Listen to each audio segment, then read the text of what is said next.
Yeah, all good. All good. Good Arvo. Just going for a nice peaceful walk this Arvo, and I was doing a bit of reflecting on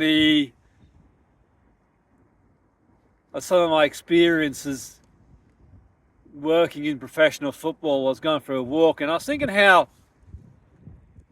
important the transition from under-16 to under-18 youth scholar is, for the Academy Youth Scholars is. It's a really important transition that can have a big impact on the trajectory of a potential career for the footballer. Because when you think about it, under 16s, it's more youth development. They're training 2-3 times a week, got a match on the weekend, and you're looking at, say, 8 to 10 hours training. Then you go into the academy and it changes. It becomes more that professional development phase where you're looking at 15 to 20 hours training a week alongside education. You're training 4 or 5 times a week, and on top of that you got sometimes doing extra conditioning work as well, training, weight training, plyometrics as well. And it is a really, when you look at the difference, to be fair, where it's much more, well, at least in my opinion, demanding psychologically, physically, tactically, technically, because you're going pretty much full-time. You're adjusting to full-time career in professional football. It's a big difference, that's for sure. So for me, I think managing that sort of transition is really important. Really important that sort of staff get together and sort of ensure that that's done as smooth as possible. I mean, one thing to take in consideration, generally speaking, the decisions are made, at least in my experience, into May, about who's going to be taken on at the academy from the 16s, but they can be made even earlier than that.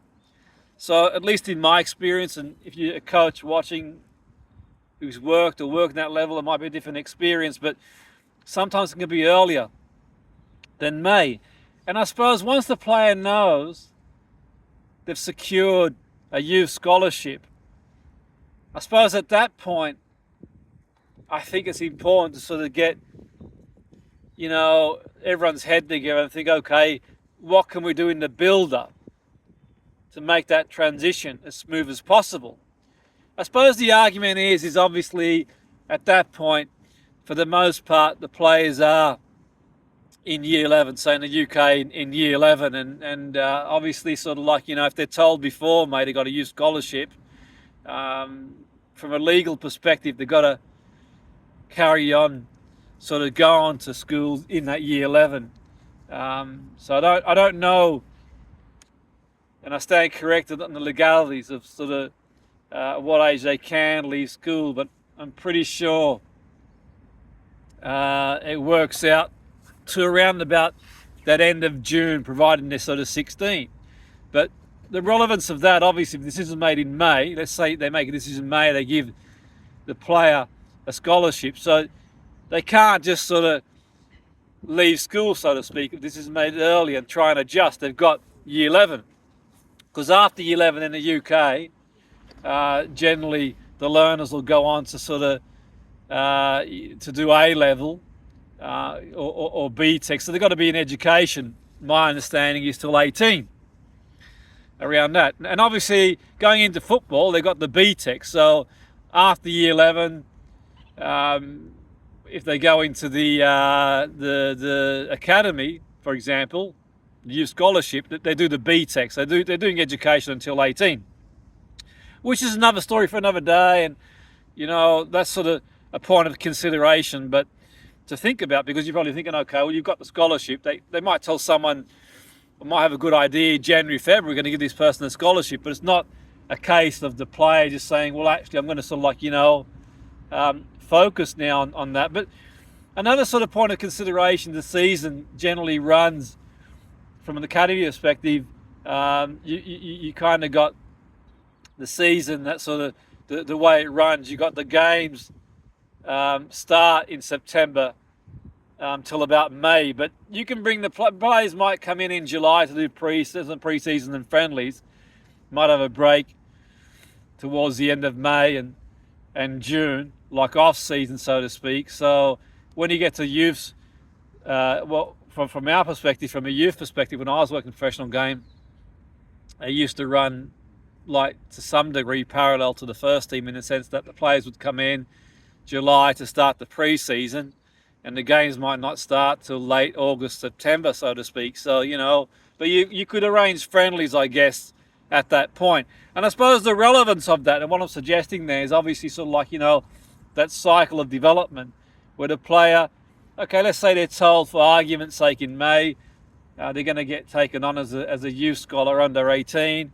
Yeah, they sort of carry on sort of going to school. Obviously, they finish school, say, at the end of June, so to speak, and then they can sort of phase into the youth scholarship, in July, and then sort of go forward. You've got the 2 years thereafter to do your best to get a professional contract, if that's what you decide you want and want to do. So the relevance of what I'm saying is there. I think it's not just about sort of the transition. It's once you sort of know, you got the scholarship, is okay.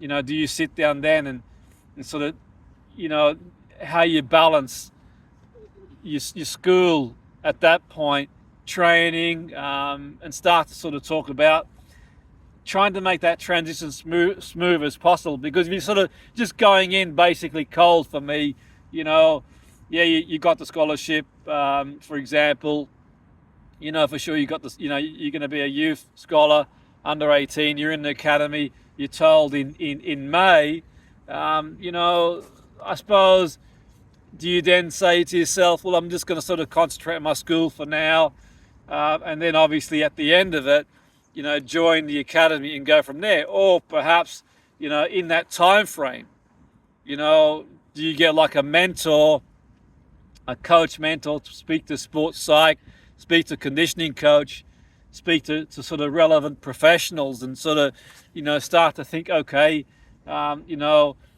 what can we start to do to make sure we're prepared in those areas to make the transition smooth as possible? Because you are going from, say, like I said, that 8 to 10 hours training to sort of 15, 20 as well. So I think for me, there are points of consideration, because the idea is then you got the 2 years, so to speak, at scholarship.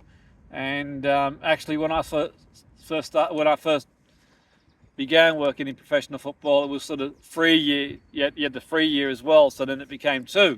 So at least you had the extra year to try and sort of get to sort of get your training, get your development going, type thing. But obviously, like with it turning to 2 years, that sort of shows how old I am. But the whole point is that basically the 2 years, there is that sort of pressure, which is another story for another day, to sort of hit the ground running. Because obviously statistically, we know the stats in terms of how many players from the academy go on to become professionally, it's pretty minimal as well. So I think for me, absolutely, that's a sort of area to kind of target. But that's my opinion. I'm not giving advice or suggestions to anyone. That's just my own anecdotal opinion based on my own experience. Great to hear your thoughts as well.